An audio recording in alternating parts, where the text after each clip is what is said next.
Ndizi TV ubwansu bw'Gusii.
Ndizi TV miaka yayo bokoreri emyaka etatu twabeire tokoba abengejo kima twatubikira abantu abange ime na isiko yorobongo rwa Gusii. Ndizi TV yabere an international station twabe tukumanya abantu abange abagutwara cyo bokoreri bwito twabe tubikira nabo ukoreta amontolio amange asemambya bono nabeire gingo twari yesekene ko batwara abageni abatali asorobongo rwa Gusii bare isiko Yorobongo Gusii na boigo experience ito ya Kenya kuwa sensei ya meka tuwate Mr. Meshack machuki na boigo sensei ito ya Kenya tuwate Franka Kamau yora bega usanga na itu anomono igoro yenti na Ndizi TV ya bere yakoba yengenjo ase ogima abo kweli ya meko bali bagari ya bene babo tumania amadieta bombara biaba ase mambi yabo sakire sensemo ya Frank tumanya malieta makikoro kwa na boigo mkieke okoba bokora asu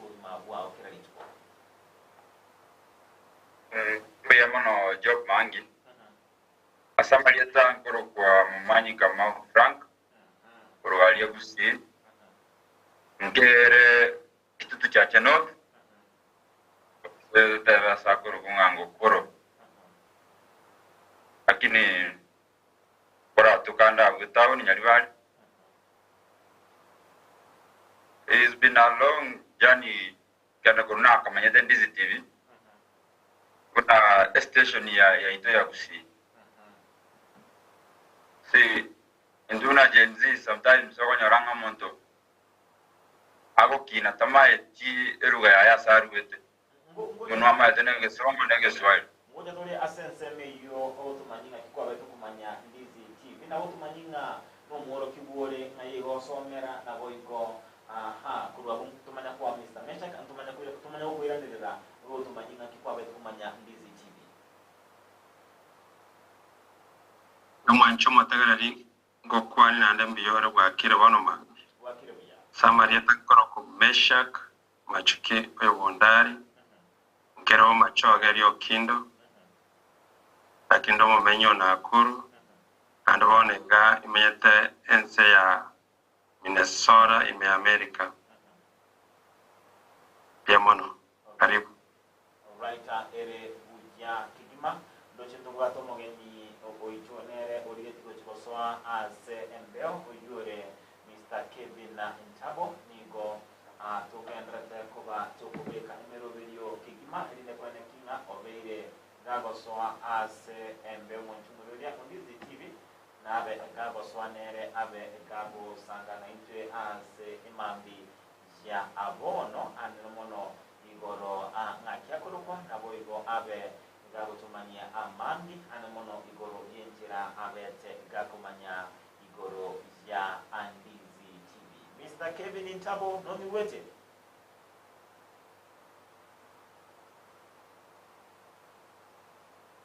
naboko rusia naboko ki mic yao do tegere off na kwe ule bono yali nge offer keivo but we can hear you now.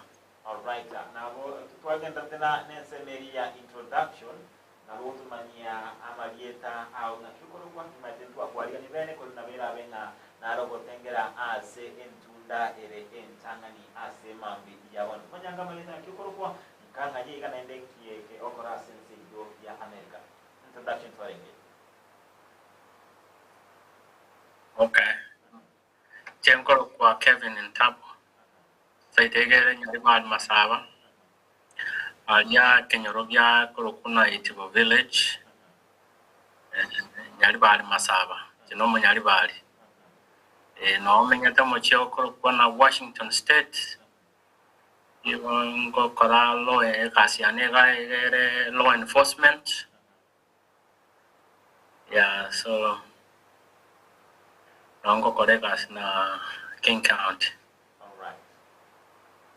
It's okay, that is well. Singing to Aba into Baba way to this Naboko Mani, Boko Mani, Nakibakoro, because Baba Mania, the water Mr. Meshack machuki was in Syria, America, Nagabero Morokia, as University Yakisi, Korende, Niguavero Mogenito, Asumuru, Saka Frankamau, Mwanafunzi, ase school area, Jerry Chico, ase Muturia on Nairobi. Asema matena ukirabu twabere tukutwara intira bene yokumanyana ko nendo bekokanda kumanyana muruberio ondizi muruberio mensaki akorabe goko genda ko ndo mwantu muri Ndizi TV kenda usanga na yetu tira sentiro mtandao Facebook and Ndizi TV News YouTube and Ndizi TV News na wetira sentira enia yekerero www.ndizitv.net na wetira SMS 0791928834 sentira bene mambi ikiabona tutakire asensemo yaje Frank Kamau konyora watakire utumanyia ngakikwa betu kumanya Ndizi TV tumanyia ngo ngakikwa betu kumanya Ndizi TV Njana na maze Ndizi TV was a very funny way. It was not even planned, I think, for me. It was around 10th February 2022. Roadshow that is in Ndizi TV na Kamel Pakotel. Wale wako Gusii ni maete na Abigael mani manyete. Revolutionary ya bangine so na maete nga Ndizi TV will be a partner. So akarato tole para lingo ranga Ndizi TV. So first I thought Ndizi TV ne ya YouTube too. It was a YouTube channel. So then, Kaumera na basani bane balingo that is Sakumondo na Steve. Abaje to kumanyinga Ndizi TV za local channel. Remeremo. Then since then they have become a family. Abange baba akoire gas 9 I think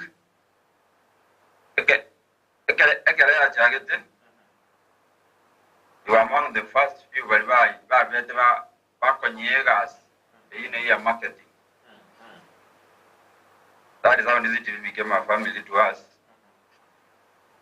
Ragendo Montunavaku Bolianga, Amanda Balokanga, into what the Bunavanyan.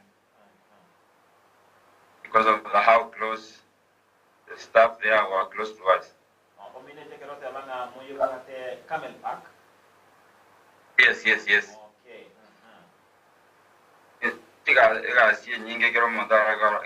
This is the most of the time we find down. That is what you come to Batingotokero.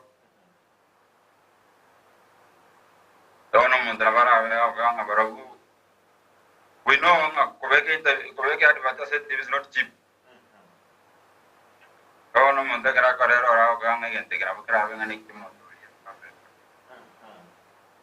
That is how close it has been since then,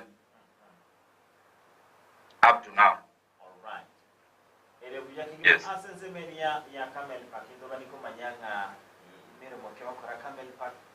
You are shareholder. I'm not a shareholder. And Jerome colleagues here run IT department and marketing. I have a shareholder. Lakini ninga niko besha olde kali tigel like. All right.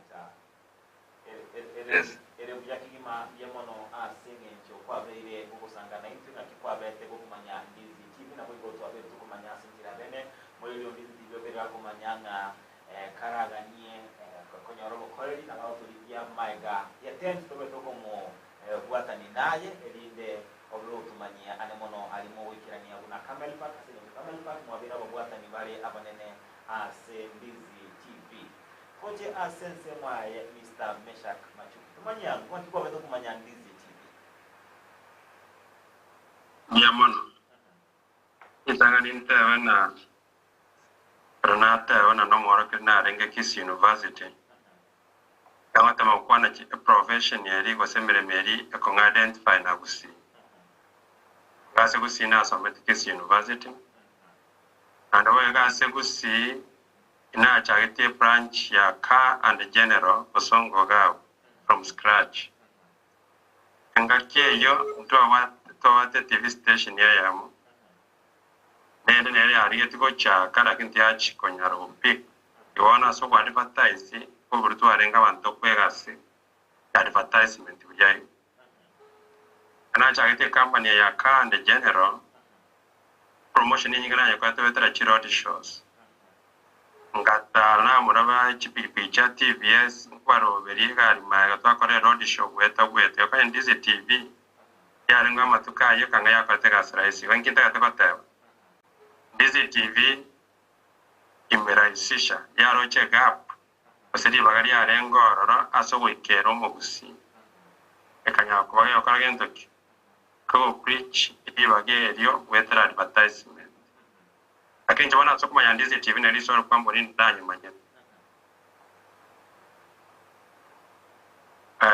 one obonge akindata kana akinire na bere siko ya Kenya na Tanzania na Botswana echize kine chesika kwa Africa ntaracha ngumbu ga America one kana mukinda Kenya ngochko scroll ya start time kanyora channel kyoche ku Ndizi TV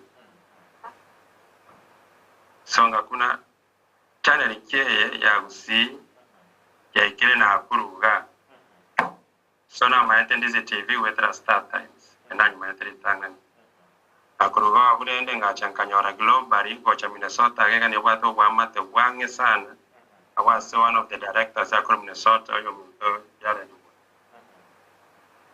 so kuruga ujale ruwaro no musani ono bwange sana. This has been like ya bere buna station yanka yamono. Alright, wabono ngoja tura sense mwa Mr. Kevin Ntabo tumanyango nakikwa bete ko kumanya Ndizi TV litiko litangani. Oh, okay. Ndizi TV tindaye manya for some time. Yani sama tukamande lakini recently corona achete August, I think August this year. Corona asireti my mother. So I had a foundation that nalinge taite ko launch nte yabantu what we do. I didn't mention earlier on na genomoremi apart from doing my regular job ingo kora ya kawaida nimbo ingo korando buremi genomoremi amukong mwalimu how are you doing umwaka ke kwasa wa Kisii University. I was a student there, so yeah. So, yes sir, narengo 2014 2014 narengo between 2009 and 2012 there. Yeah, so we watch it there after we came to a rural. By that time, we are in a Constituent College of Egerton University, so yeah, it was not a full-fledged Kisii University. But yeah, so we are manasana ko mira gaiga. So I'm one of your students. I'm alumni of that place. Yeah. So So, mine, for the two Rossetti, na Kisii University was our own. By the way, if there is a best university, I saw the list Yaru saw that recently. Kisii University is ranking very well. It's one of the top universities in Kenya. So I'm proud to be associated. That is something I'm proud. No Gusii, what area now I told you qualify on because you want to go far. We have our own university, Kisii University is doing better. It is led by the able leadership there, led by our able VC there, Professor Ogechi. So it's doing wonderful. So that is a turnaround. I Monday like America. I think that you come over Japan or Chico, no, it's not. So August, in Kenya, so now they go. What's the best way I can share them a vision? Okay. I inquired around in Montanaro, your Morafikiane, Brian. So Brian told that Navago take around and say local televisions. Now, what was for quite some time. So, do away with the local news for some time. I mean, taking on social media through Facebook, WhatsApp, Instagram, something like that. So, and then, Ndizi TV, see. So I was so curious in Katana. Okay, Ndizi TV, they are doing fine. I can have a few connections here, and then boom. And then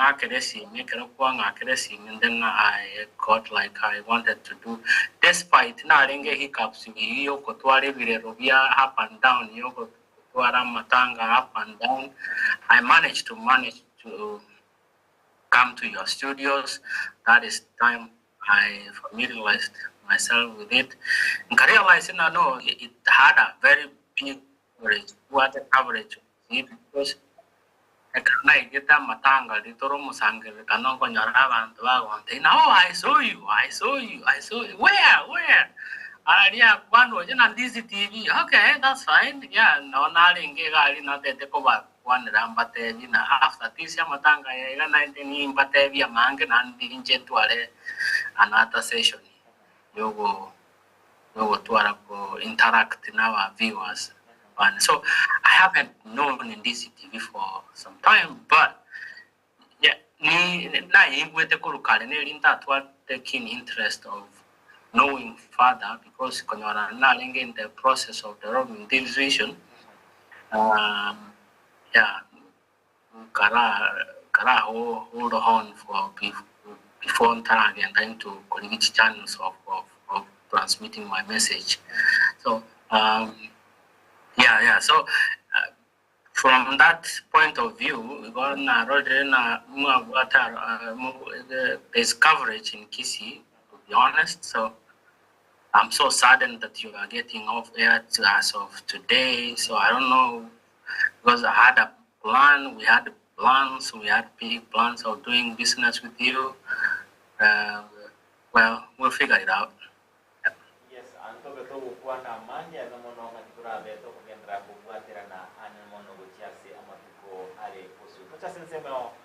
Franka tumanyango anchera kieye wetera Ndizi TV no naye nimatenga no mworo kibwa ore mwanafunzi ore lakini irabe wakonya no na sensemeria yemere meyo ndate kosomera no nawe wo platform anmono ase okwene kinga bukwa ni rola mangana ali ndate asensi joke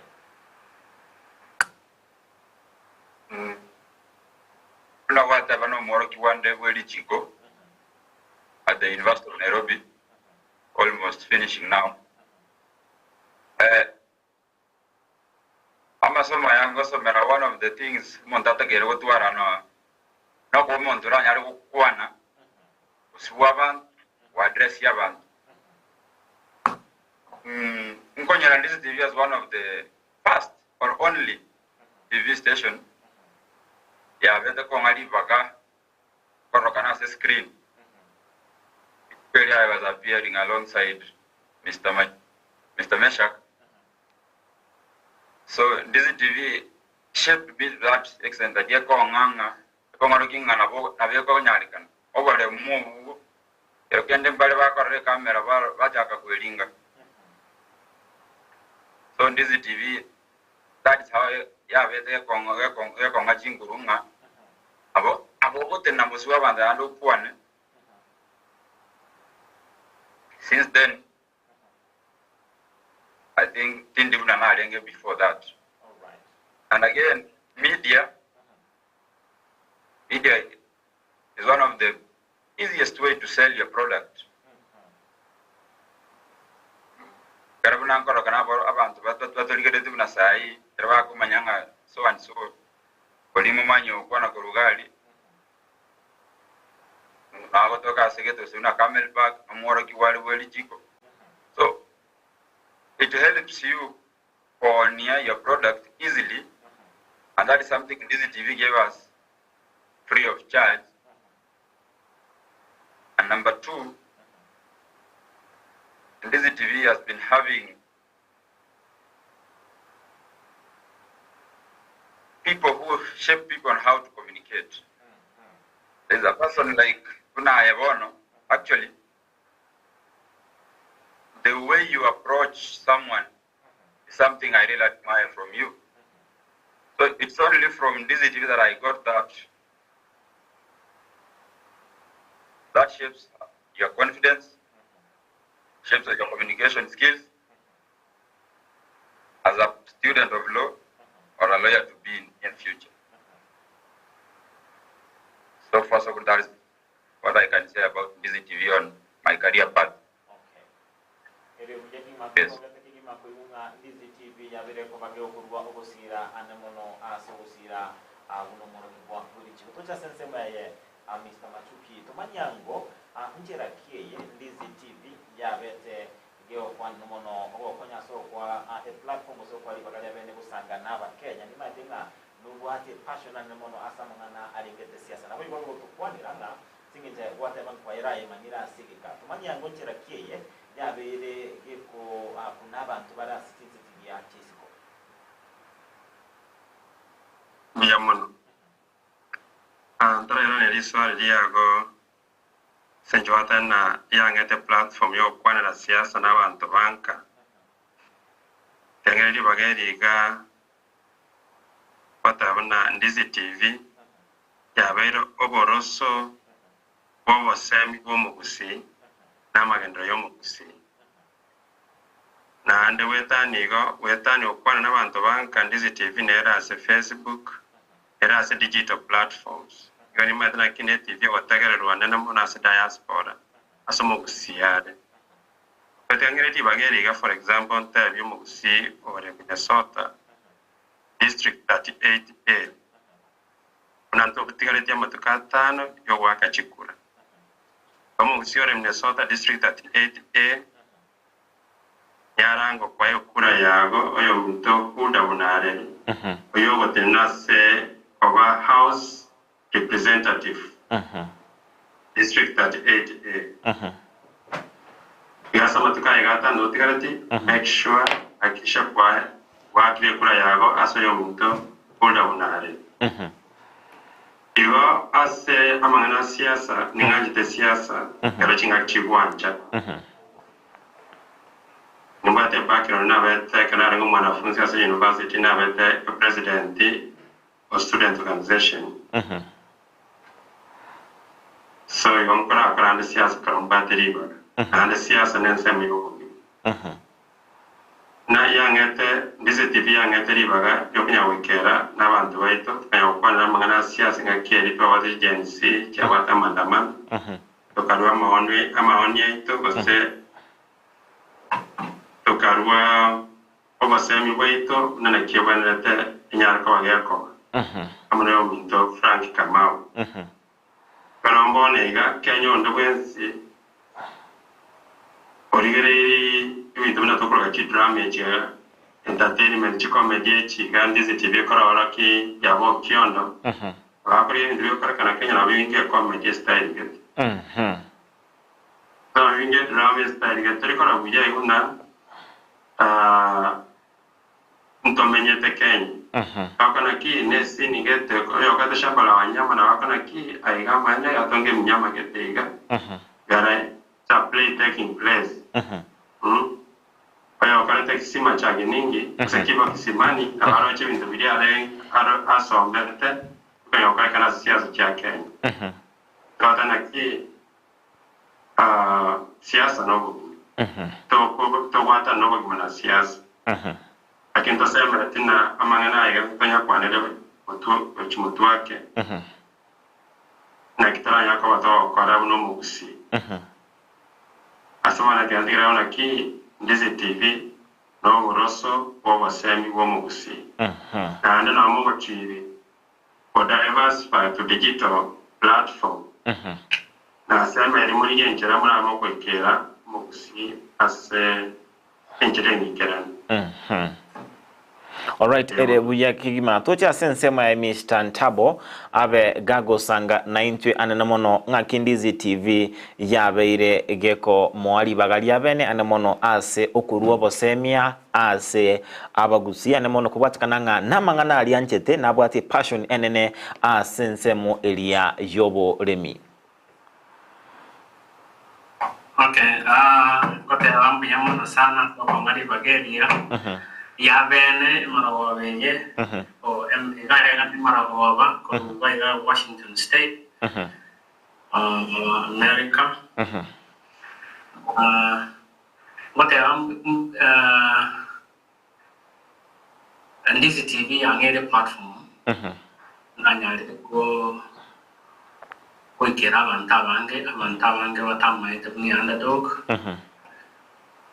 baliba nyari bon tegerera kwa makini who have the passion in what they with me at least there's something small into kiriga sini nibara nyari gutumika kera bakonya sugu wakera lituko and then we chatting ko any system tena tinga siasa mo no but can tonga jetenga na ki I support the government of the day tingo atin claimant here now no mondo mulengo ya left go say right no whoever wins the day that's it so we are there yeah so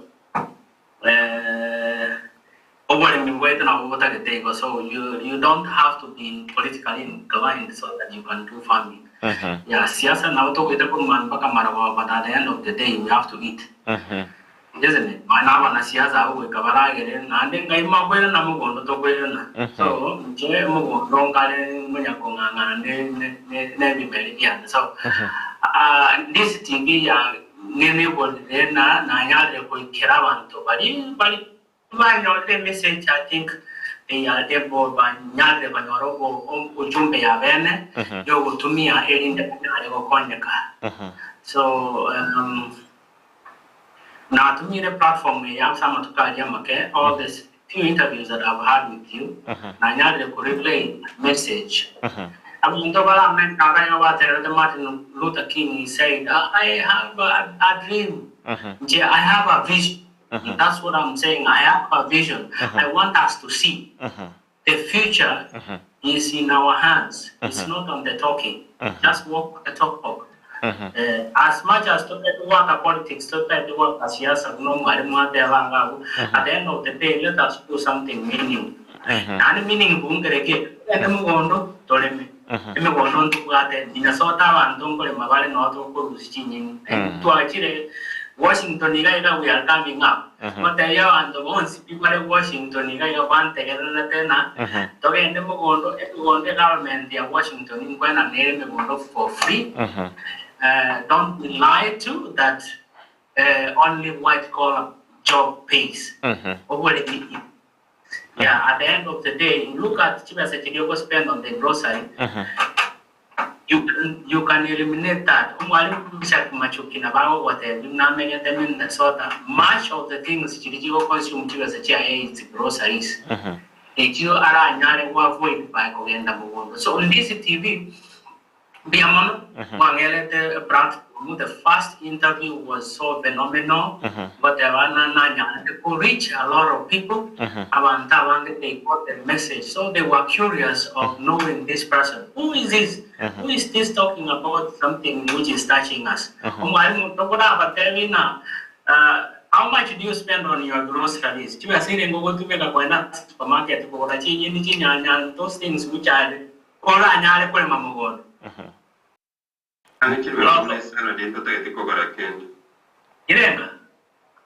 around $100 in the tight cover candy. Look at that. $100.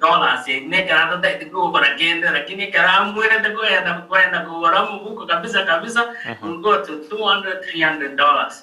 So I have a vision. I have a vision. There's a way that I am telling you it's working. It has worked for me. You can cut that by 3/4. By 3/4. How you can do it? You just go to Gusii TV if they will be there. So watch all the episodes that are gone live. Not every one. This is the vision that we can do. Minnesota never had to go on them at Topusana. Get them on Dolema. Get them on Dolema. Last year, you what? Leave it. Okay. Nani got there.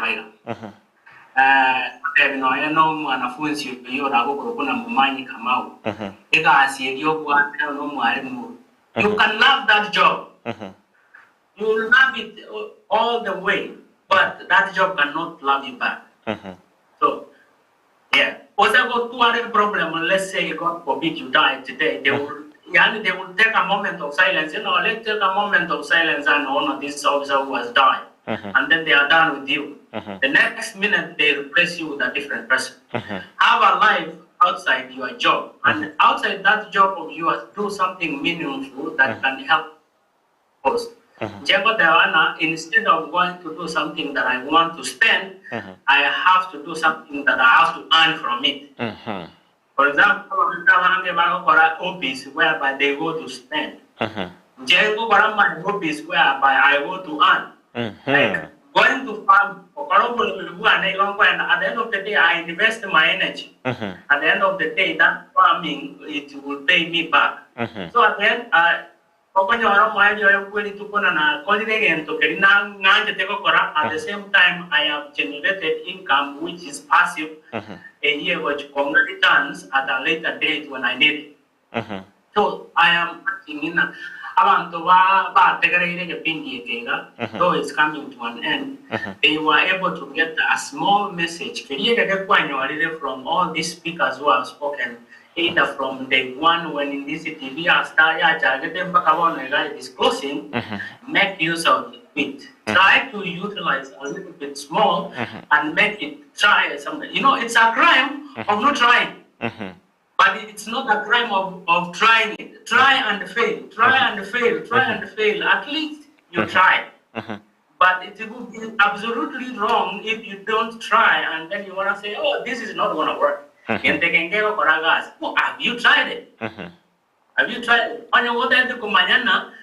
Go to the gym and work out. 1 minute you realize it's very, very long time. 1 minute is very long time because you tried it. So I gave up the notion here.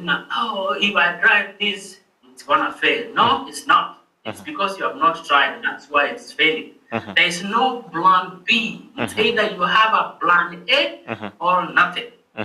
Yeah, the moment you got the plan B, it's already that you have cast a spell on plan A. It's going to fail already because you have failed A. Now you want to go to B. Anyway. To cut the long story short, Gusii TV, thank you so much. You have given me an impact. I have made impact. I have touched the people. I will still continue touching people through the foundation that I said that I'm going to make. And I hope people are going to join, including you, Mwalimu, Meshack, machuki, and mwanafunzi Momanyi. Karibu sana. Go look at that. I'll be sharing the website. If you'll be going digital, one of these Fridays I will have a conversation with you, and then I'll share you once a website is done, then you can be able to join hands. I have a lot of good things. I mean, there be a website here whereby you learn a lot and it's free. To be honest, it's free. I'm not charging you anything. The only thing maybe you can do is to buy internet and then you watch it. I wish I could have shared my internet with you. I could have given you. But anyway, it's not doable. Check, instead of browsing and seeing TikToks, watch on these important things. They will make you learn and learn. Learning, there's a lot of learning in things which are written. So if you want to hide something from a person, just write it. People don't like reading. But I ask you to read, to take a moment and read. Even one book, there is a lot of resources in these things people write. People don't write for nothing. They either write through their emotions, their passion, or something that they have tried and it's working for them. So through the foundation, I have seen it, I have worked it, and I want to break it down into small bits people can understand through the writing of that foundation, and the website will contain that information and material that I'll put there.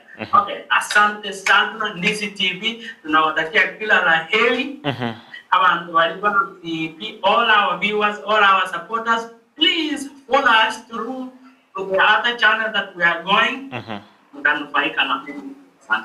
Asante sana bwana Ntabo. I like when you speak. Kero kuwa na ninchirogo kuwa na passion ane mono asama nganaria alengete obolemi kwaba gogotoa obosemeria kwaba gogotosira naende ntobe toko gendera kubwaterana naye naende nimatenga abo igabara libandizi TV nimatenga abange babo nkuru barase emegondere igo nimate gwetera samageri yao nabo turabe tuguchaka na intu obolemi bono kuna gwate bangobolemi negento encho kengima igo nimatenga babere bakonyoro bosemi mambia bono of what else they can do tang turarango marabe basasu muroberi obwensa kimambia bono mwantu mureli ya Ndizi TV toko tabinga nabo tubwate asentiro mtandao ito Facebook Ndizi TV News digital YouTube Ndizi TV News awatira asentiro ya kerero www.ndizitv.net number SMS 0792192834. James Mayaka watching live from Nairobi. Pass my greetings to Frida Rosa Michemo kurua pipeline umongi na Del Monte na Manhabi Naftali Onyango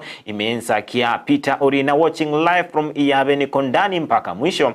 Mwalimu Wilfred Andrew Machini Natasha Mcute welcome ando chenga Musinya Keva, so Ndizi TV closing doors. We are just diversifying our content. And dochinga Samson Ungaga temga pamoja. Dochinga Rafael very love tunde imemoroberu wensakia Kefa Nyaribo. Kurubo basi bunyankama ensani Katolika nere Kelfa Nyaribo. Ime yomoroberu komo mpaka omweri kiongozi Stefania Onseri kurualia na bonchari mark me present.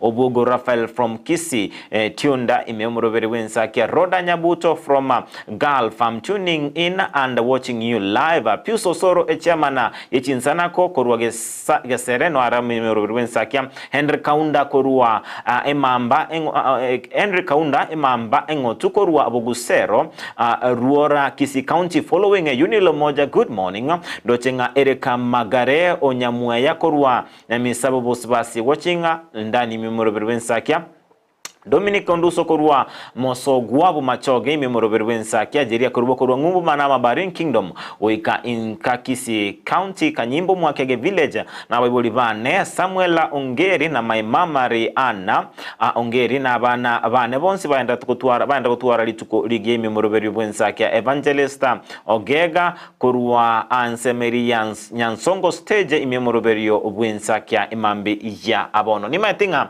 nyasai na bwate meroberi menge na ende ntoko batoko manyanga na bora tokinga amatukabosyo Ndizi TV nende yabere kwiranira bunere ase kolende ni matenga ase ntunde yentangani ya Ndizi TV koba asembe mwabere mokonyora libaga lya bene gosanga anabantu abange naboigo mobe mokogendra koba mugosanga na barobugotera ase chinchira kolende tiana cha sensemo yao mumanyika mao ndate obegosanga na intwe ase emambi yabono ni matenga aye kwabere kurwa sorogongo rwa Gusii boneganore ase ensemo area ya Nairobi ondete gosomera kuni no ndete utabuka kisemi chia lakini ende you are familiarized with what is happening in Gusii nabo igo ase chinsemo chisi kwabere gosoka kwabere gukora mukia ndaito bigusanga nabasae bagotegerete mambia bono ase rogongo rwa Gusii obosemi bwamburo byobo kubwatekananga ne mambi jabone kibo bwendete gukora nabasae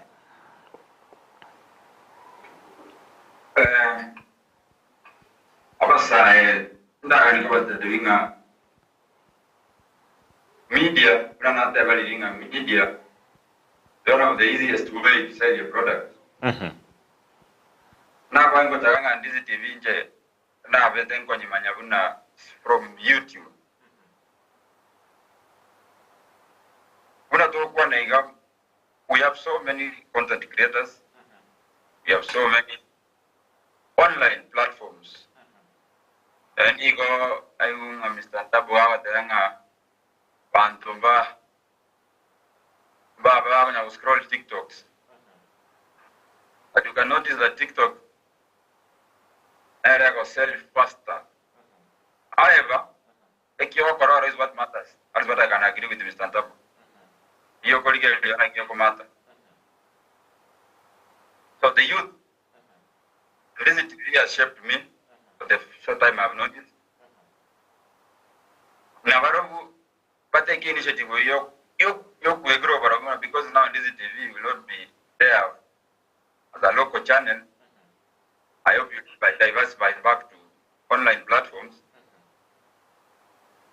Let's embrace that technology because the future is technology. AI is coming up. That means what kazi inaenda kupungua. So the youth should be ready and move with it, will speak with the new world of today. If you have a business or you're a young person like me as a business, don't wait. Biashara yako igrow peke yako. You grow from just atuko nayo na umenyamaza. Find partnership like this. Really partner on Ndizi TV. Start your own channel.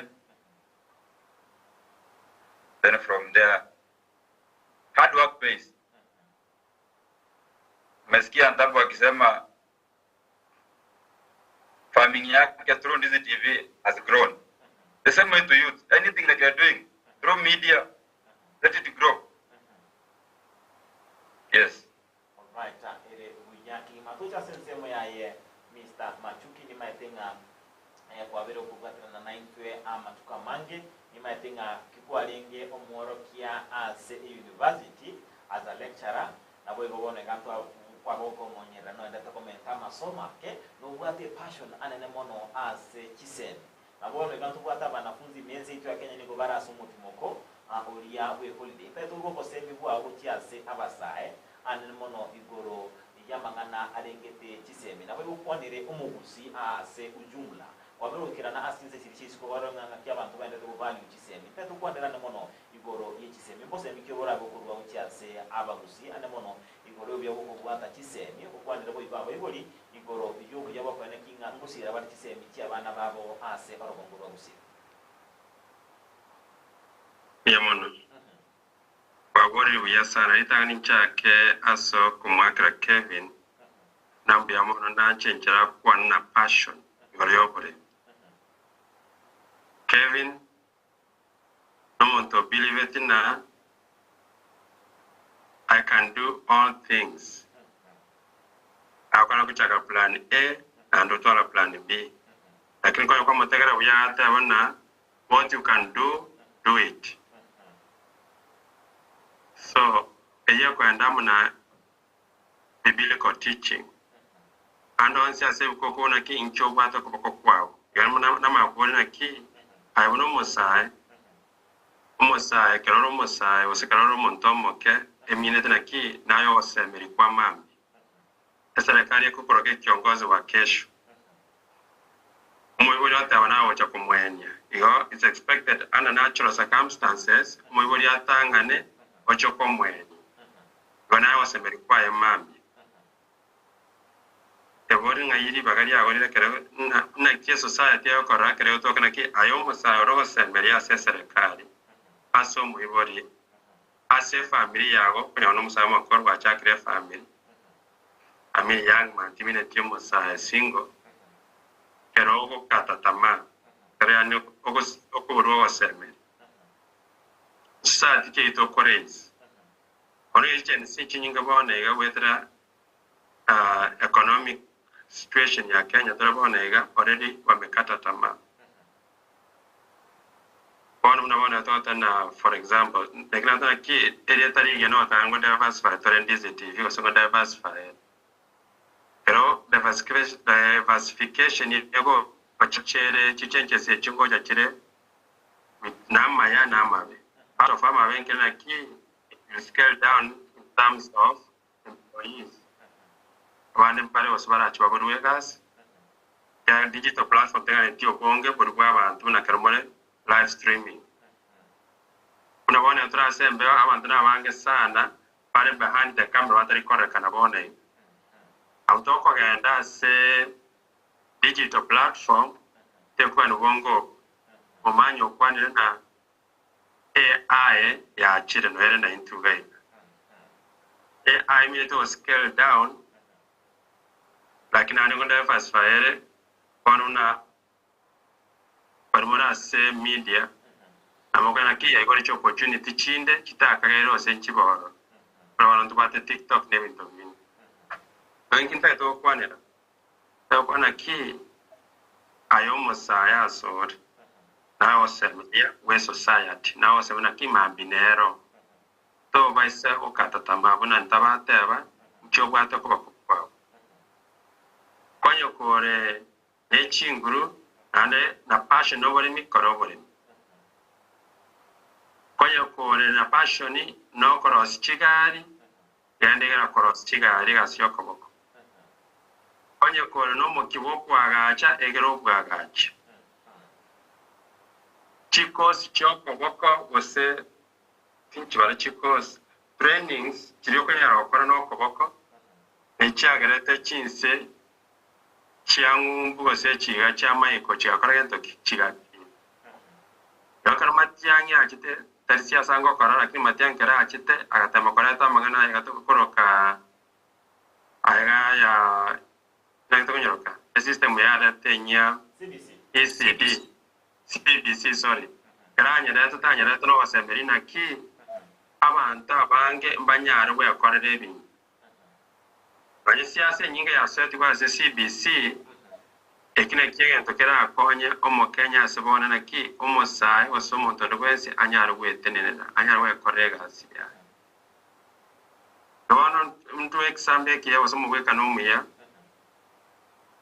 chikana renge Kenya na somete ngakore degree ya ne Kenya ngakora masters ngachaka PhD Jomo Kenyatta ande kaenda ngasokesko ya Kenya na ande ngachaka fresh chakera certificate akona ande degree na ukora ne PhD ani kwa mfano hiyo tena nasi njama soma Kenya tabgati value isiko lakini ebi ntobo ya korera mibu atibogot so kero kuna kinga internet ko kore aya Kenya ega obisi yo ikaransa ya babeke limitation of 55 abara ta kwa ndara retirement so 60 kwa retire tatakana ngenda 70 na retire da isiko osega asira yo mosa sete gori nchota geta sobo mongoi kero sete kero kwa bekire egangeri nchota gete beke bintu byo konya wikera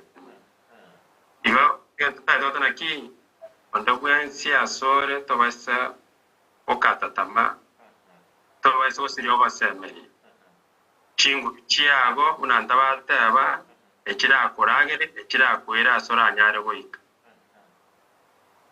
alright anarosa okay ere buya ima ngira ne asense ma Mr. Ntabo abe gago sanga na ityo koigo ntwaranga ndadengo manyinga ewiki yaeta omwaziro tenete amanganari ya bakoli emeremo alfred mutwana abeka korari na emeremo nere asense meria ya Dubai emirimo yarengo yarenge yabasa yabantu 3000 kulende abantu bakaba bakumuka bange over 10,000 bakulike emirimo eyo ase kulende igwengane korkinga imense ito Kenya tubwatu muchando gwemirimo naende kinga kicyabona umuntu twendete gukwana iga nigo tifomu cyendete kuyicyuribwa cya DV Rotary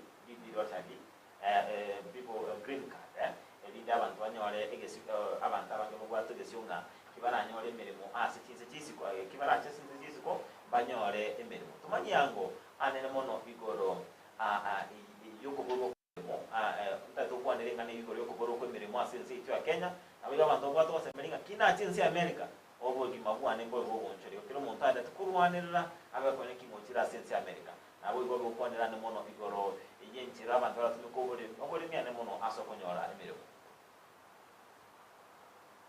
Tabo. Okay. Ono ngotebia abantu na kila litu is a learning day.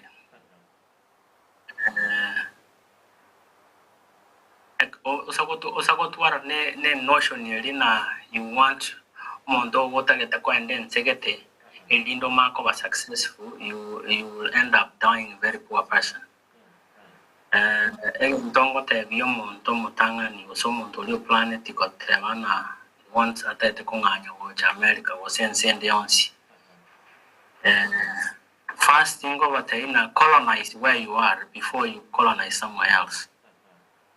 Nabura Kagena Gabwa Sokogenda, you are going to get better green pastures on your go more frustrated than the way you are. It has happened. Ya very yanyari kanire asabanta bange wachire America yo wa very homeless.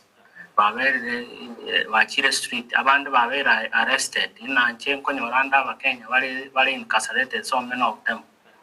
But niko baligeli na wataina you are better off in Kenya than kwa lingi kwa chetega ilama look at the way you are. Bono ejeko kuna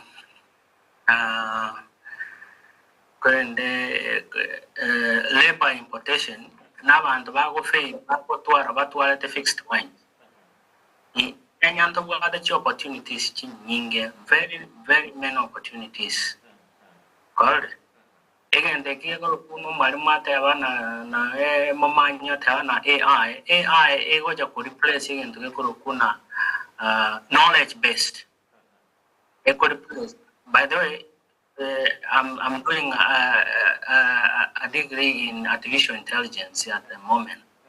So AI, it could replace only knowledge-based skills, but skill-based skills in Chigo are replaced easily by AI. For example, knowledge-based, for example, accounting. Accounting is knowledge-based, not skill-based. Nowadays, AI overfeed in I want a trial balance based on these figures and these figures. AI gives you all everything. But you are a carpenter. In a hypothetical example, I need carpenter okorosie mesa raiga. Okorosie kerowe kenino kerie kerogo. AI cannot come to make unless you have a software. Then it gives you a design, and then you design here when a so there's so many components and elements which are so required that are executed once by AI. The skills which is of a person no month. Well, even don't be no more abana kingurutia keromonto chira magokai. The way you want to utilize that, it's up to you. Well, but to call limit into one thing like farming. Okay, me, I have found farming to be easy to me because because number one, nimbuate resources. Resources imbuate na onye in Kenya, resources imbuate very important ascend at my disposal at any time. Number one, me. The first resource is me, my labor. Number two, my father, I think most of the people, including you, Meshack, you wake up, what the resources, you already have two things in your disposal. yourself, no mugondo yoire. But now, what's up with the surrounding now? That's more than 50% of what you can do the whole day. But what's up with the around the no omoro, no bukombe, no whatever it is, you go and utilize those. So before that are rented in Dubai, before that are rented in Qatar, before that are rented in America, what have you done home here? You have conquered, you have utilized everything. Now you can say, now nothing hanging outside. Before that of Kenya, I went to school. Now I came to university, I got undergraduate, and I got a postgraduate level. I didn't get a job in Kenya. Oh, okay, fine. If I'm able, now I know all these, now satisfied in the UNCP, let me think the other way around. In Dole and go now, and okay, let me go. Guy, America, American, we can go to Hunamose. My brother is just a quarter of what we need. It's a quarter of what is of the value of what is here. What, are you serious? Yeah. From ground zero, is not even enough. We put it into notion. Oh, okay. These foreign countries are very tricky. They are very tricky. A hype, to expectation, it's very high that they want to come and make millions. No, you're not. You're not going to make millions. You can make money from this side and then it goes all of it from this side. Bills very exorbitant. Live woman, Meshack, whatever. You make a lot of money. The more you make, the more it goes. After that, it make less, and then the less it goes. That's how it is. In the loss of America. The more money you make, the more you give out. Either through taxes, the more expenses you have, you need to have this and this and this and this a lot. Well, unlike in Kenya, the more money you have, the less you have good life over there, which is okay. Kenya being mostly like very free, like in America, and they can use what they have. I don't Mason, Genda, whatever, do it better and give it all. I only know Monte go and give it all. I only know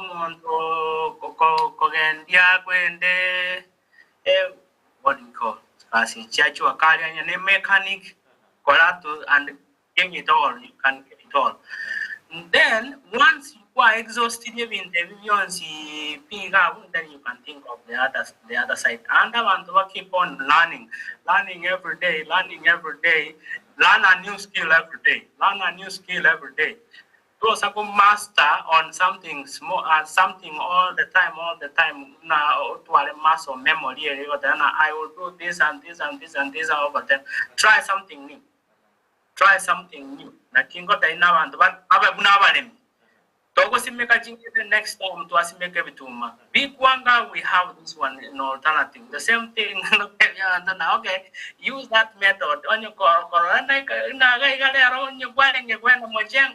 you did not get anything. Go try something else. You have all the nature of the chinguru. Try something else. Yeah. So through the media, media is very nice. Social media is very nice at the same time, but it's okay. Like Naku Challenge TV, assuming you are watching Facebook, watching TikTok and TikTok, it's not yours, it's somebody. Somebody is earning money by you viewing, giving them their viewership, which they are earning. All right. So, what at the end of the day are you build yourself? What have you gained yourself? Is that content valuable that you can be able to use it somewhere else applicable? I like using example.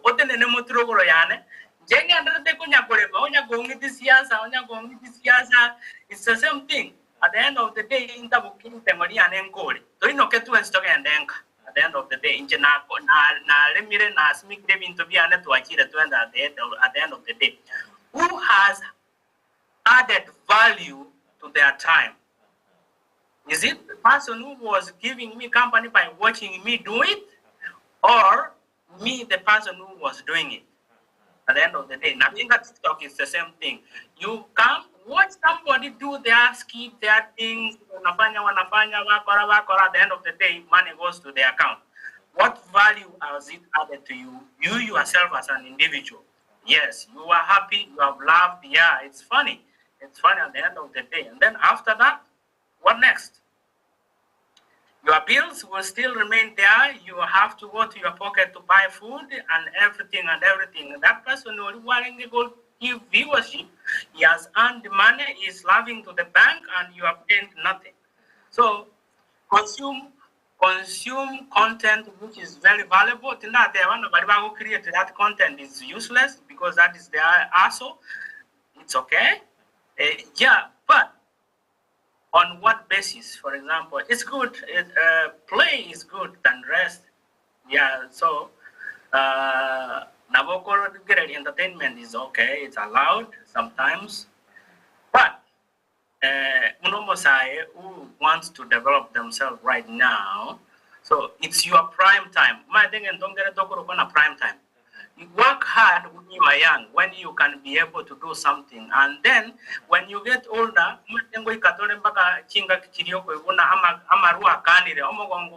now this time now I'm not doing anything. I just want to lie down. But what is going to work for you? It is the input that you put when you are at your prime. At your prime, right now, when you can work, when you can utilize your muscle, reaching that's when you can utilize savings then at that time. So people who are very young right now, I say I rather work during the sun sweat kabisa at the end of the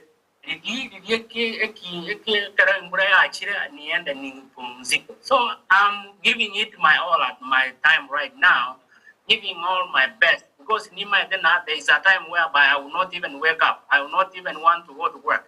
There is a time when I will not feel like I don't want to go even when I'm going to eat. They are very old. My mom who just passed on the other day was very old. She could not do anything. But that time, in 2 days. Yeah, so this is the time. Make use of your time. Make use of your prime. Do something that can help you. To me, as a platform, so learn from. Consume something meaningful. So, finally,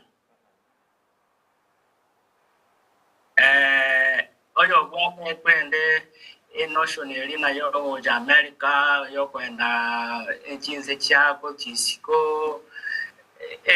that kind of, I don't know how to call it, government, we can build that one in Kenya. We can make it in Kenya. Be job creators. Don't be job seekers. But let's take a employee instead of creating a job. That's what fix our mind. That's why we cannot move. We cannot develop as a country. Can you try at least to reason on creating a job that I can employ a friend of mine who is fixed somewhere or who doesn't have resources, but in Nyamira exposed, for example, I have at least 4 employees. Right? So at least I've created 4 jobs for people who I'm paying directly from my pocket or from what I'm earning and I'm sharing to them. So that is a mentality that we want to instill on our youth who are coming up. So come up with that entrepreneurial skills and create jobs for others so that we can be a developed country instead of shipping our labor from Kenya to another country where most of the people back are misused. There in America, we are very lucky people don't get misused, though there is misusement in quotes which I don't want to be misquoted. Error in Yamaji Lakini, other countries is more worse. But why can't we do that one in our own country? Develop that mentality, you will create jobs for others. Create your business, create unemployment opportunities that you can employ somebody who can employ somebody. I like educating people. I don't like giving handouts. If I give you handouts on the streets, I will be lying to you. Then I'm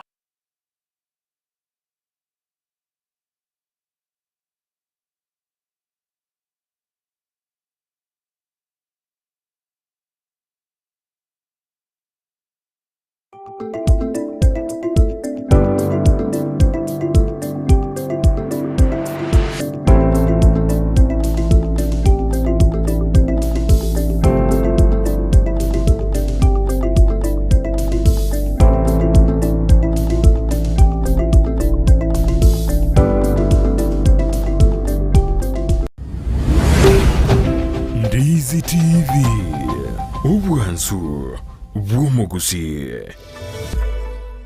omwanchu muliriye bwa televishoni ya Ndizi TV mbiyamona sukoira chinsa chao na kuliriye televishoni yao na mbegemo yomunwa bweke Gusii bono onye kubwate nganende yonsi yukwe murungania woso komenta na bogo toikera ase gutwakire simi ase namba notisano na ibere inyesato isano nemo ibere isato isano na isato isano na ibere eyemo gose otorikere yukorike ase email ya ndiztvnews@gmail.com boigo na bugo tonyora ase mitandao yaito buna Ndizi TV News Digital ensemo ya Facebook, YouTube nigotogotoka buna Ndizi TV News na boigo TikTok nigotogotoka buna Ndizi TV News nabo ogututarira sikia bisichito echo chirebo siobwe chiro ya embassy ekeroko genda nyakoe ase bara ekurwa Kisii kogenda Kisumu. Ndizi TV obwansu bw'omugusi. Ndizi TV obwansu bw'omugusi.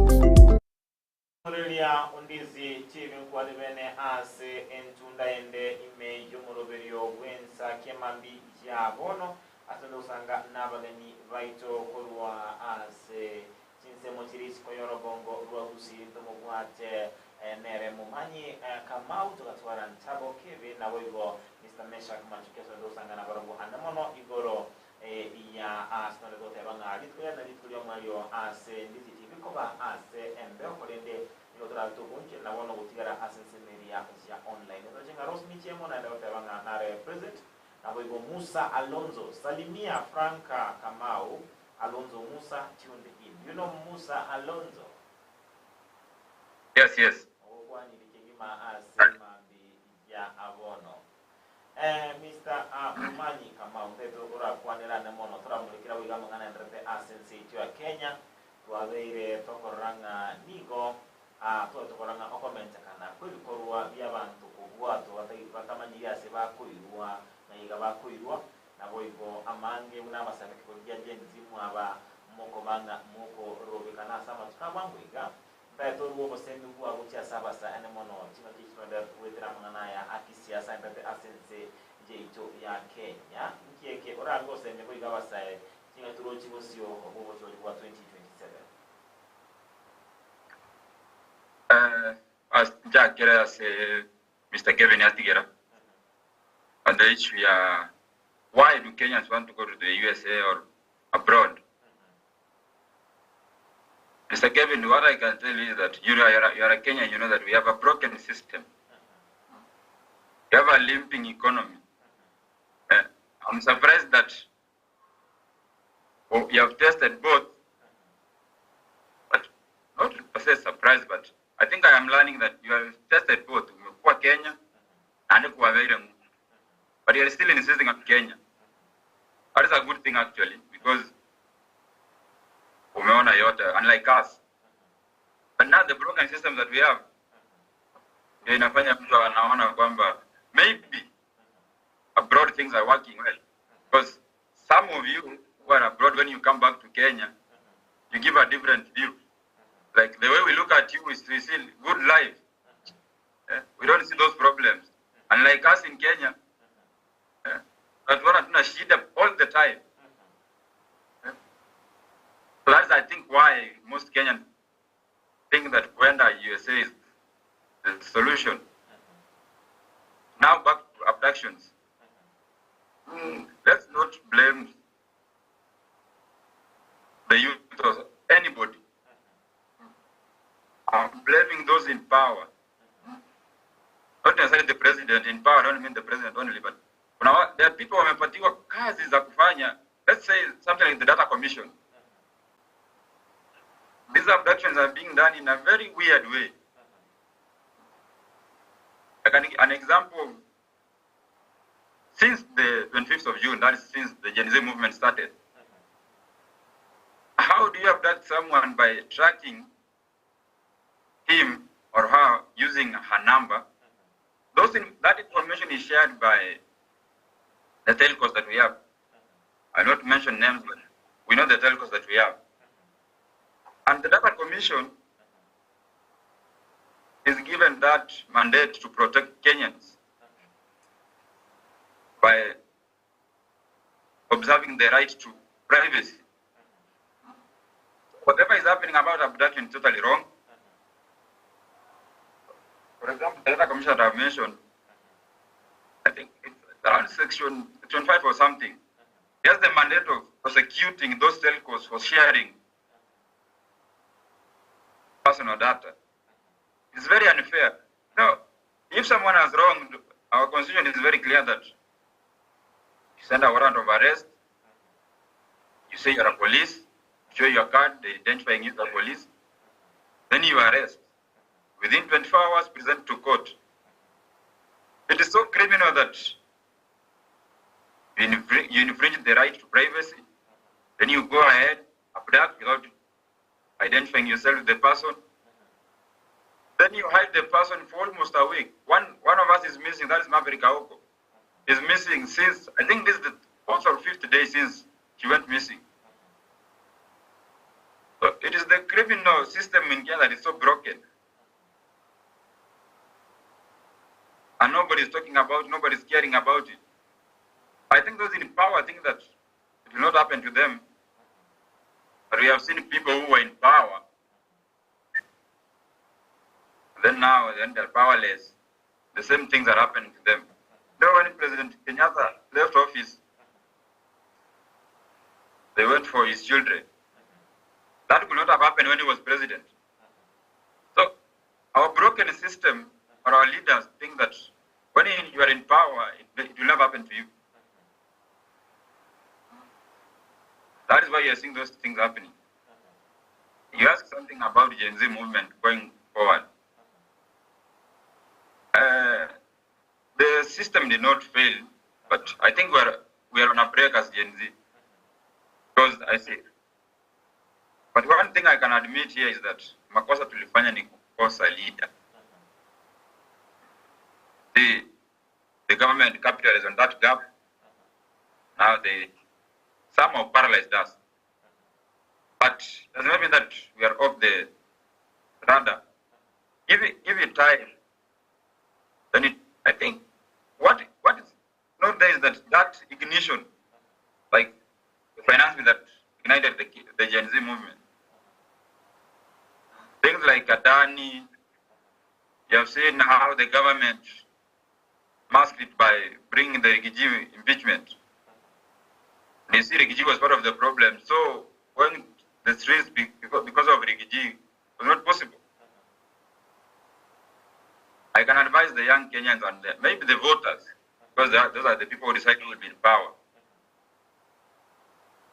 Have that identity card as well as now. When the IBC will be formulated, take a vote, register, and then in 2027, do your civic duty, do your democratic right, go and vote. And the problem we have as young Kenyans is that we don't vote sometimes. I have friends who never voted in 2022. Sometimes I tell them that they're part of the problem that we have now. You see, when something is good and you didn't participate in doing it, you're counted as part of those who made the bad one happen. That's why we blame those who didn't vote that this government in power. For those who voted for it, now Mr. Kevin will say that has come a farmer, government is government. But for the businessmen, government is not government. Look at the tax that we have. In our hotel business, you're paying the county, you're paying the tourism fund, you're paying the government, the VAT. Whether you sell or no, they're expecting that. You fail, you're sanctioned. For a farmer, you'll only buy seedlings. And some of us do not even import. We are lucky that in Kenya, they don't tax farm produce directly. There is until it is processed. So, government is not government for everybody. I'm in USA. It's not like a business person in Kenya. So let's try to have that vote and vote for the right leaders. The right leader is known. You see, we were wondering about this government. I don't know why we never listen. But I think you have learned. Even if he comes with all of those goodies, I'm seeing some bloggers in online saying that, well, imeshuka, unga imefika 100. I mean, we are not used to work. So you want us not to praise you because unga imeshuka. That's something you're supposed to do. Don't remind us. We'll see what we have done. See, when you have to constantly remind of someone what you have done, then it means you have done nothing. Let us appreciate what we have seen. That's what I can say so far. I can try yield the floor to the next speaker.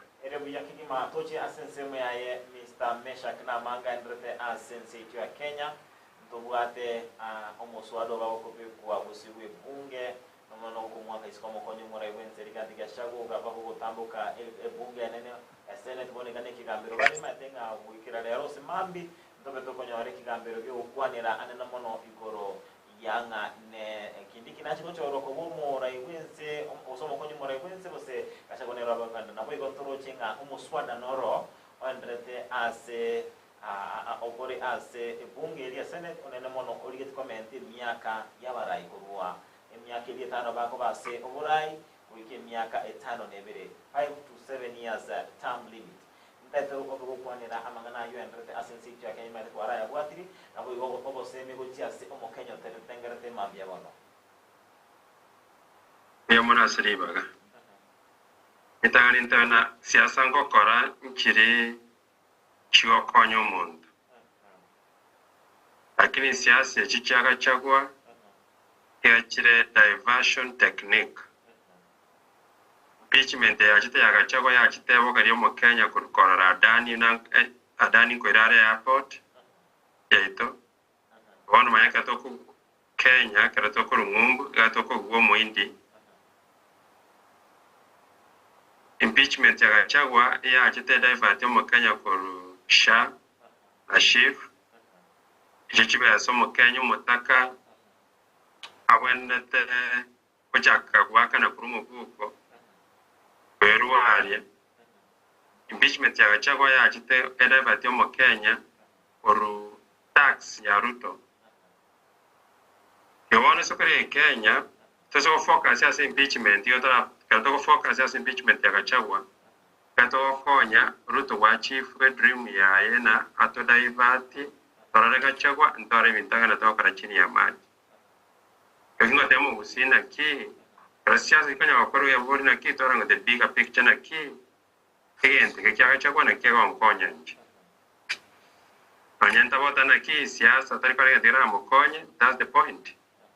Basikore siasa chilitari ku affect iyo ndio siasa mbaya lakini kerwaya na toka raiga orojeru tunaga na toka botenenga origere buya adani Ruto ogochase mu burbo muindi unandate So kero kora na ki siasa cha Kenya chile na ki varia batenengu bagenda tokotenenga. And payment ro batenengu wao.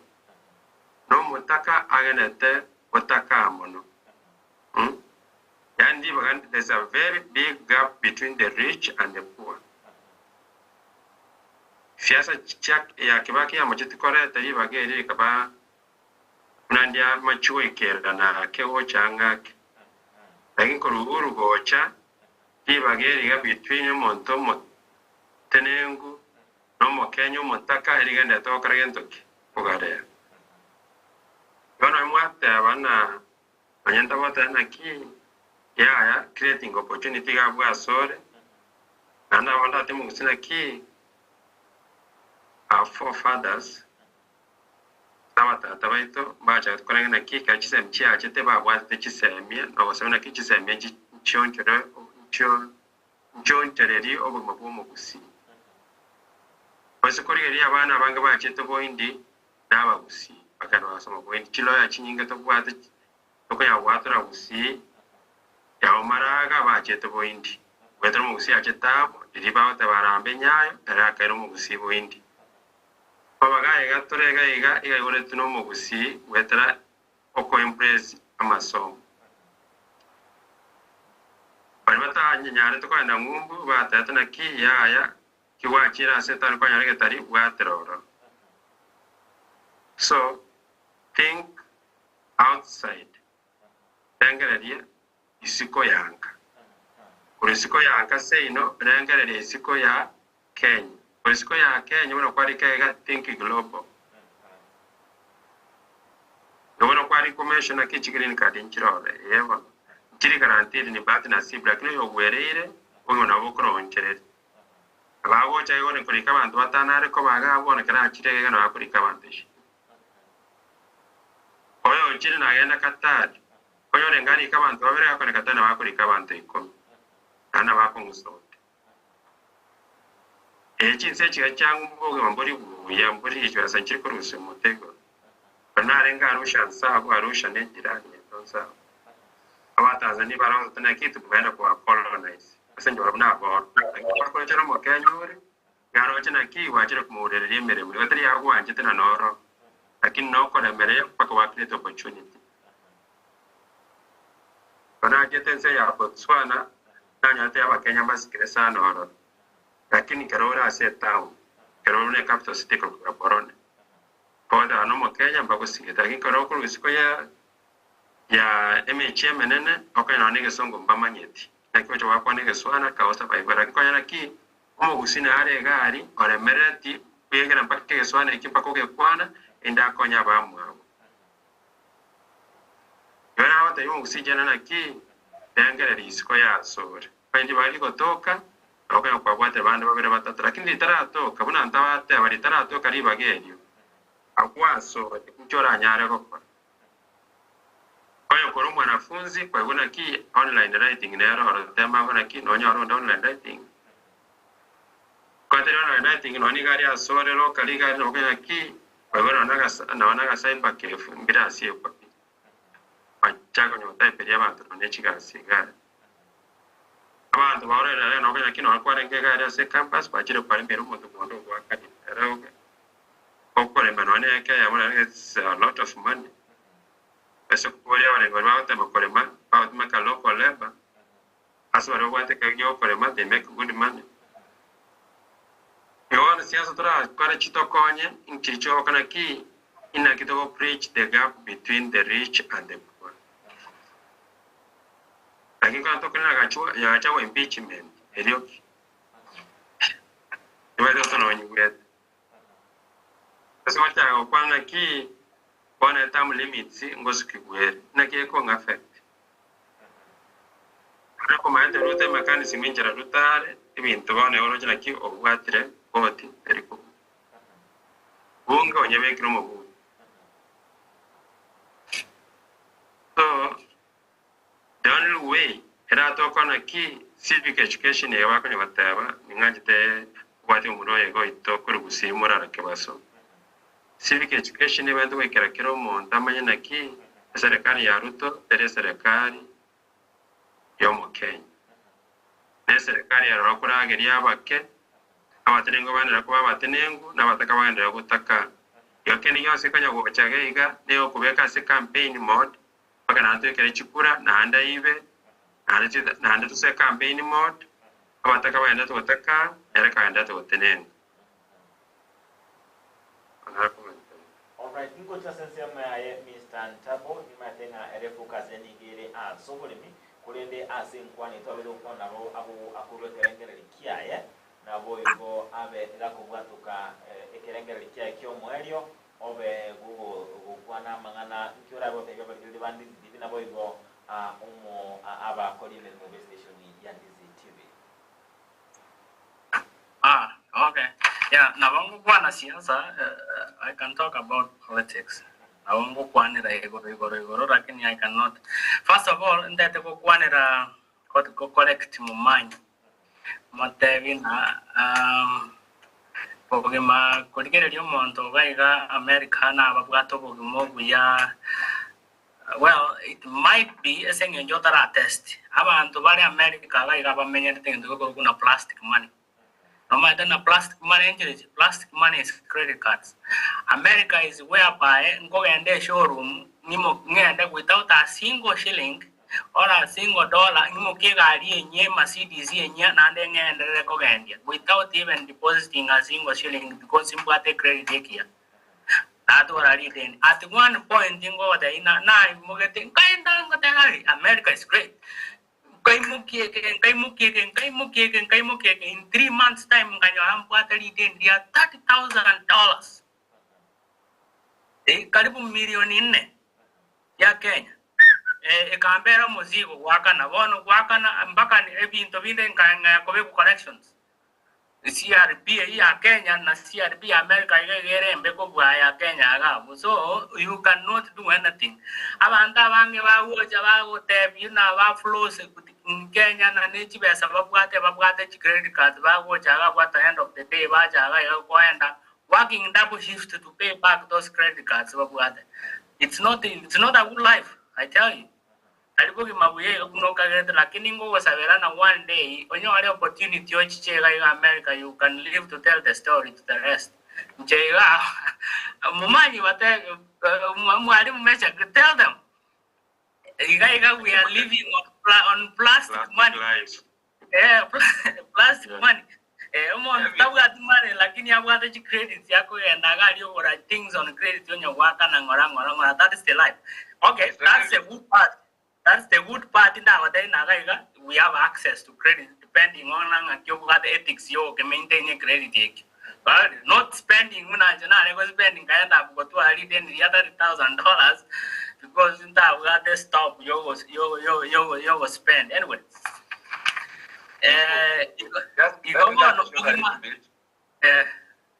You see, that is the difference. I accept. That's the only difference. Now we can go. Now we accept. In them gonna Kenya. At some point, also go calculating and to go to accounting. Also go calculate the balance sheet. You want to America, like assets and liabilities. Or compare no montole.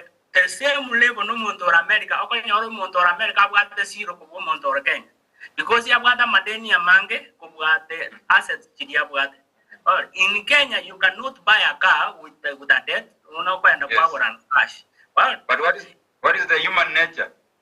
In Kenya, I cannot go to a supermarket and go shopping with a credit. No, yes. It's not. I have to pay cash. America, I can't go on a credit card. A lot of things you pick up and without paying anything. Sure. But now the Kenyan human nature. That's the only thing. But the human nature is that. Yeah. When something is good, the negative side doesn't matter. That is what is ailing Kenyans. That's why they see US. Whatever you're saying is true, yes. But Kenyans see the good side only. Yeah, you may say, but it's coming. Was an egg, was no corner, but what the Manaki? Naragira, Nimbuatega. That is what is the problem. So this is a mental issue again. was pointed they created as far-reaching effects that you don't know. People don't come to follow you una Kenya. There are systems. That's the end of it. It's like you have committed a crime. It has far-reaching effects. Unless you affect, that's when you would say, oh my, this is bad news. Anyway, coming to the question of politics, if you don't defeat them, join them. I don't care who is in business, so long as my business works with the government of the day, that is the nature of the business. People think we will fight. I can't come and fight you. Only can the financial muscle or political muscle to fight. Okay, let's go on. Let's go hands on. But because I want to do business, lazima ninyenyekee nifanye biashara na hiyo government of the day. But I don't encourage people to go to stealing. Now that's not a good thing. It's not something Italian to kiato somia bana baito bariba por maiga. Trato kore biashara ne government of the day. Siasa era na vere siasa nimbaya Kenya na imanyete dirty politics, bad politics, very bad life.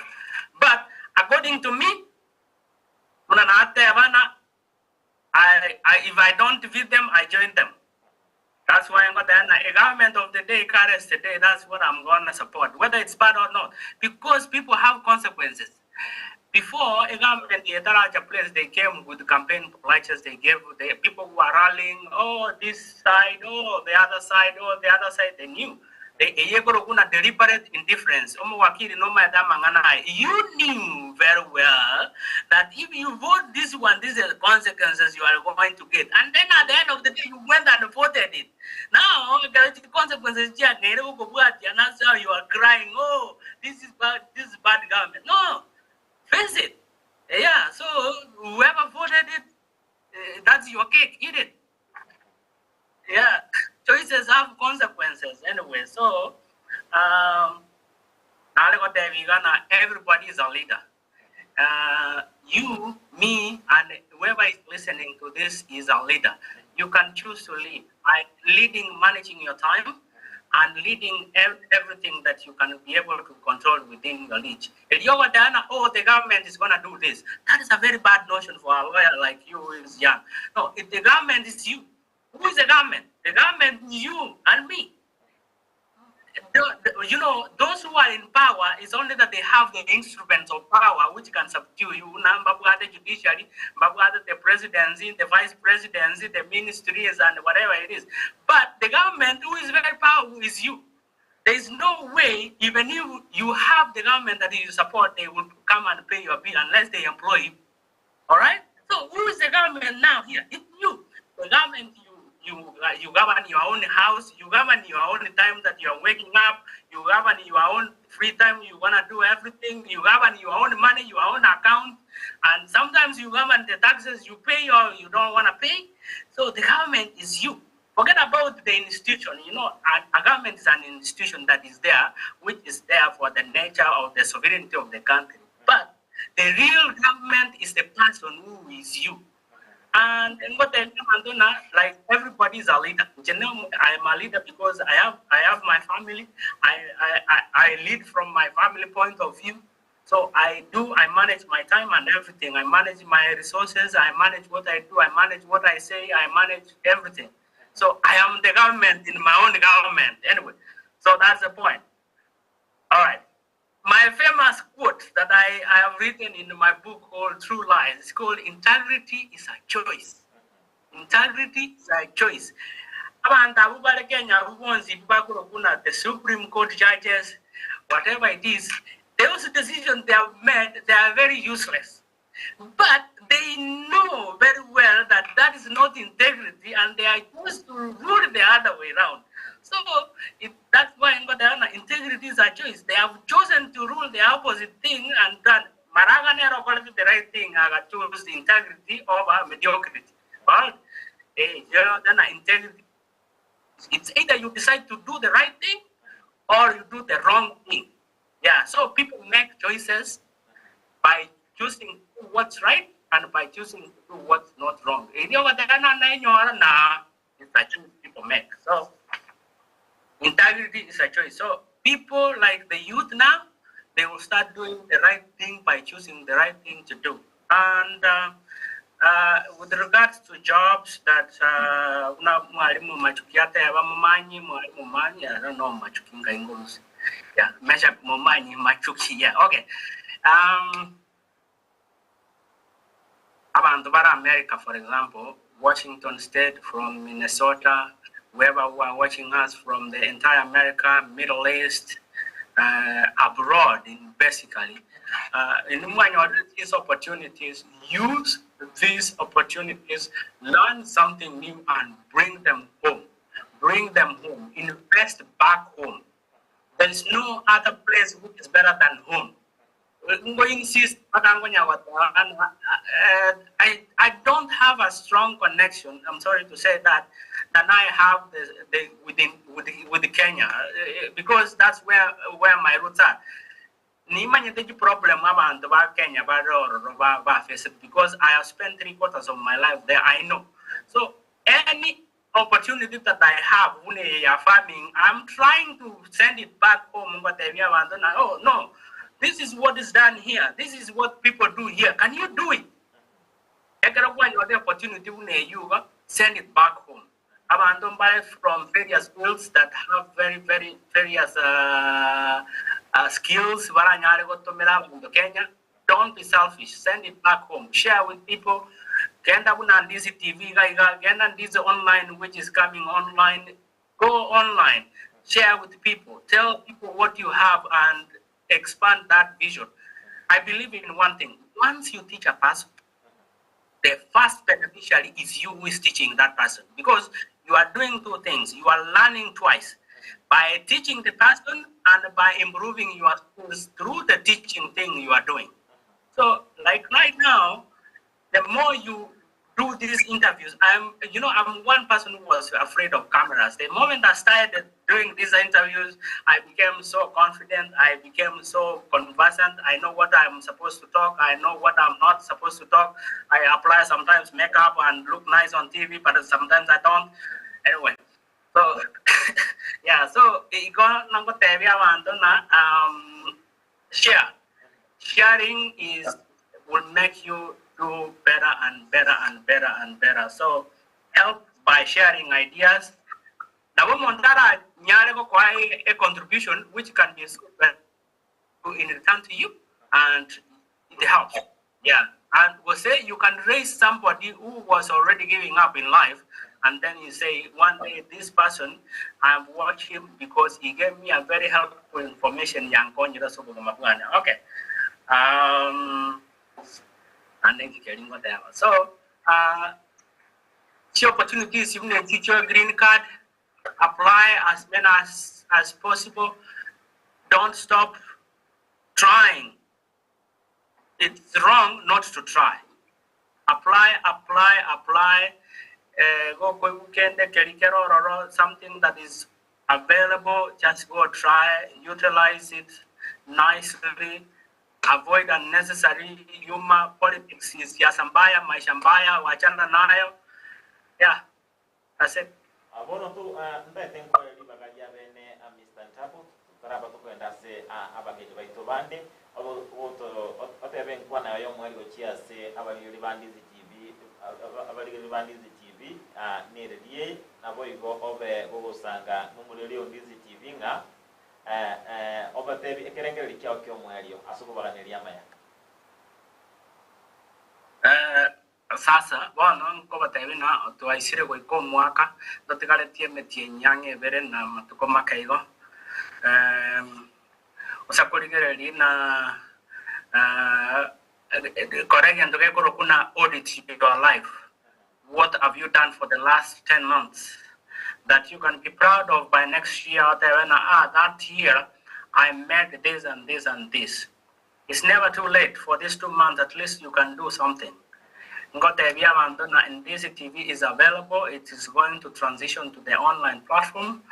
People can channel, or they can be watching, or they can bring their entrepreneurial skills here and advertise. It's not that costly if you look at it, comparing to the coverage that you are going to get, comparing that the feedback that you are going to get. Publicity is valuable by sharing what you have across the board. Yeah, so ngongo tebya abantu bonsi pia wasikili aba tegereli now viewers bali watu tegereli tebona that it's not too late. Do something small that can build you. The 2 months that we are left to finish 2024 are very valuable. You can make use of that. Nande nkoba tebina motuaro morembe. Reach out to support groups, people who can support you, share ideas. Nande nkoba kera abantu bandi CTV yamono aba tegera libaito yamono for the support you have given Ndizi TV. It has come to this far.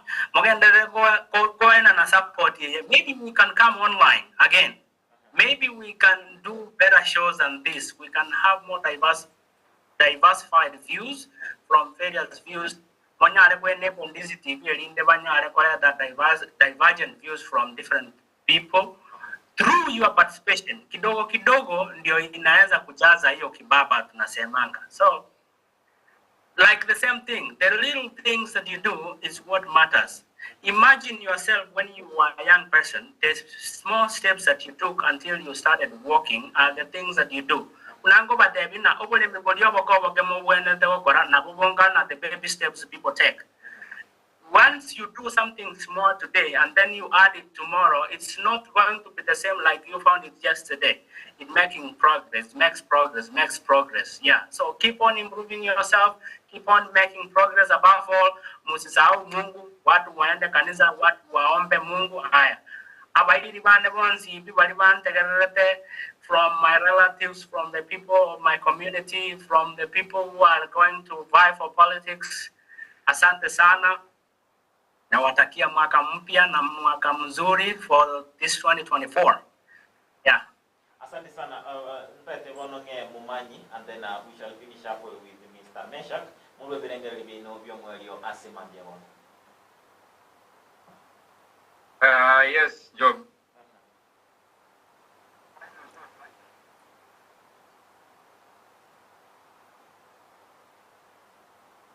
Job. Yes, yes. As emambi abona terengeri kyo mwelio ucha somolero Ndizi TV nawe bakolie meremo bandizi TV kinga kifura tokora moncherio ase abokole wetu. Okay. I think I can say, as Ndizi TV is exiting the mainstream media now to the digital expansion, that is creating a platform that is like YouTube, online specifically. I wish to say that you create a new level of engagement with the youth, especially because there's the most consumers of content online. Even as I wish to remember the youthful shows that you had in mainstream, that is like the Jerusha show. I used to visit schools. Those are the youth-oriented shows that you had. Let's also, you have dominated in the mainstream, now dominating the online. I hope we shall be having also these such interviews online because there's some channels who do this as well. And finally, I wish to thank the Ndizi TV family, especially from Kamel Hotel, starting from Mr. Esbon. Let's move to you. Let's move to Steve as a sports host. As I move to the director, Mr. Jared, who has been a friend all along. I wish you the best, and I want to say thank you for the work you have done in the community, especially the Gusii community. Let's see the same when as you scale down to online. Right. All the best to our viewers. Na waomba pia waendelee kuwafuata as Ndizi TV. All right. Yes. Mr. Meshack, naenda bukugwa tukirengele kyo kemwe. Ritanga ninga Ndizi TV mbiamono asota platform yega kusange brengere na make connections. Now, as much as we are saying you're going quite a model online, so you're diversifying to digital space, the truth is our Ndembara digital space they observe everyone. Ndembara Jonaki Bao Tora Divagas and Ndizi TV. Kubaganiria Maya, but I even get was Angre Gadero. Nyara could inspire someone. Anyara could outside the box. I've been about the key with the and get or create the other 5 jobs. I do understand Kenyan economic times on the Hechitore, Achuanaki, they're not favorable for some kind of businesses. So not only Ndizi TV, many businesses are scaling down, if not closing. And in that case, now I'm specializing in mental health. Depression is real. So I want to tell someone who's going to lose a job,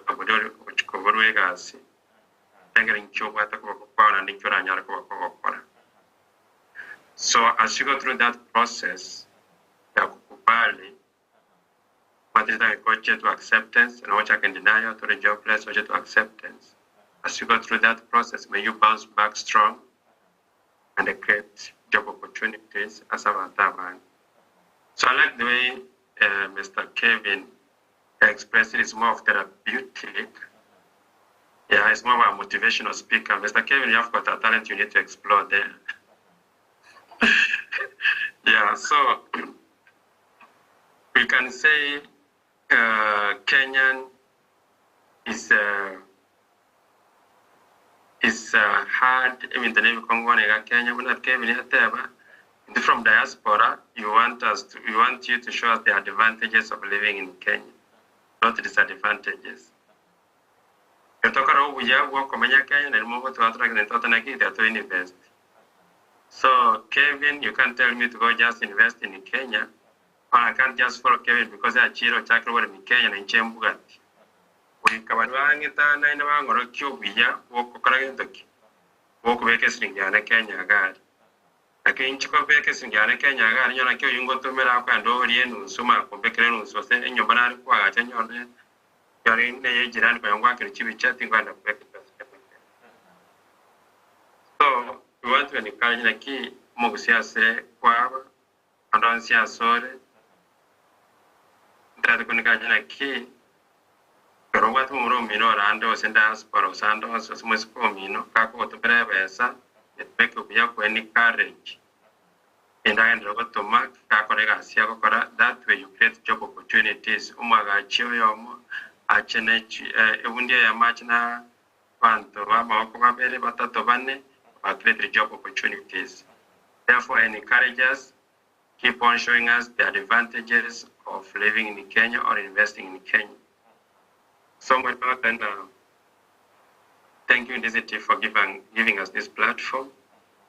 And we will continue supporting you. So we hope those talents will continue being unnecessary.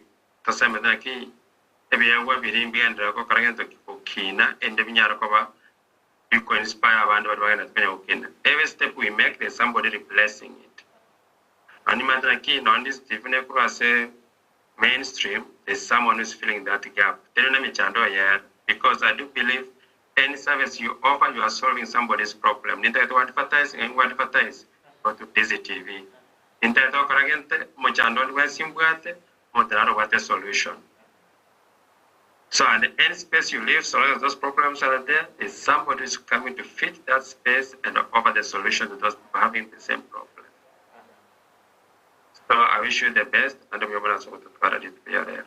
Right, we are one of Kigima as okubali nibene na wikirana asumuru video wensakya imambi ya abono atoteba ngambye mono asabageni baitu wikirana na boigo gocha kurua kwa area ino maitu musanyu mbiya nuri gotinana naye mpaka goika omwelio ino nino eto kanyoranga asabasani bonsto betokorosia Ndizi TV tojenga ino abasani benge chokigima abasani babera otinana na intwe wikira ase omwali babera watomoyo babere batwa obosemya na kitugo chikomenya ase enzemo area ya isiko wanchumuria Ndizi TV ase abono turabwikira omwelio obumuruberio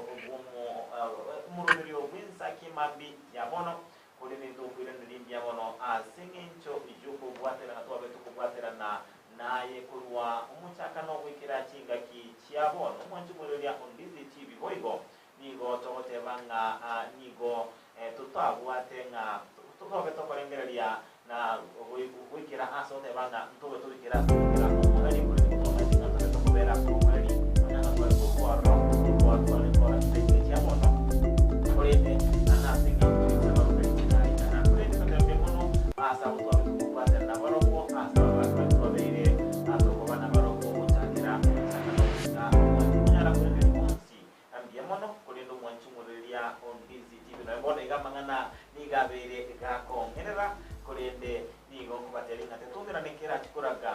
chinsa cha saa 8 ya marogo barero asturabe tugusanga n'abageni baitu abastura tugusanga n'abakoni imirimo bandizi dimbekerne bonsi asiribwa erimo nagusanga nayo mwanchumureria Ndizi TV anamono astura tugutwara enchira ya beno tebinga kwa eri nabo botenje mono asubutu bwatisia asika twabeire ase okokoreri mwanchumureria Ndizi TV bono yangire ni bagalia beno tebinga enero bono ingaki yo mwelio yo kuletera uruberio wensakya nabere kubaganirya mobe ubutwara chika kichigia mwe mutabuki mwaka bya kurende nyasaye karanje tobe tugusanga na ino bikira chika kichide nyasaye ngabe yakoba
Ndizi TV, obwansu bw'omugusi.